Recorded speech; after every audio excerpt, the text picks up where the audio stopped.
Saddam قتل case کے معاملے میں چونکہ وہ ایک غریب باپ کا بیٹا ہے، وہ گھر کا اکیلا خود کفیل تھا، اس کا بھائی جو ہے اس کی اپنی 2 فیملیاں ہیں، اس باپ اس کا بوڑھا ہے۔ میں تمام اپنے لوگوں سے،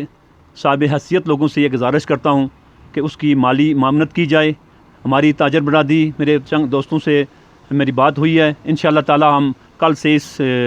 چینل کو استعمال کریں گے، اور انشاءاللہ تعالی میں اپنے بھائیوں کو، دوستوں کو ساتھ ملا کر ان کی مالی معاونت کرنا چاہتے ہیں۔ ان کے گھر کے حالات ایسے نہیں ہیں، وہ اس کے اپنا جو درد ہے وہ اپنے گھر میں بیٹھ کر یہ اس کا درد جو ہے وہ نبھا سکیں۔ تو میری تمام لوگوں سے یہ گزارش ہے، میرا اکاؤنٹ نمبر وہ سلائیڈ میں آپ کو نظر آ جائے گا۔ جو لوگ مالی معاونت کرنا چاہتے ہیں، جو دور دراز ہیں، بیرون ممالک میں ہیں، میری ان سے گزارش ہے کہ اس کی بڑھ چڑھ کر اس کی مالی معاونت کی جائے، تاکہ وہ لوگ اس کا کیس بھی لڑ سکیں اور اپنا چولہا بھی جلا سکیں۔ تو میں آپ کا ثواب بھی ہوگا، اور ہم اپنا علاقہ اور وہ لوگ بھی آپ کے مشکور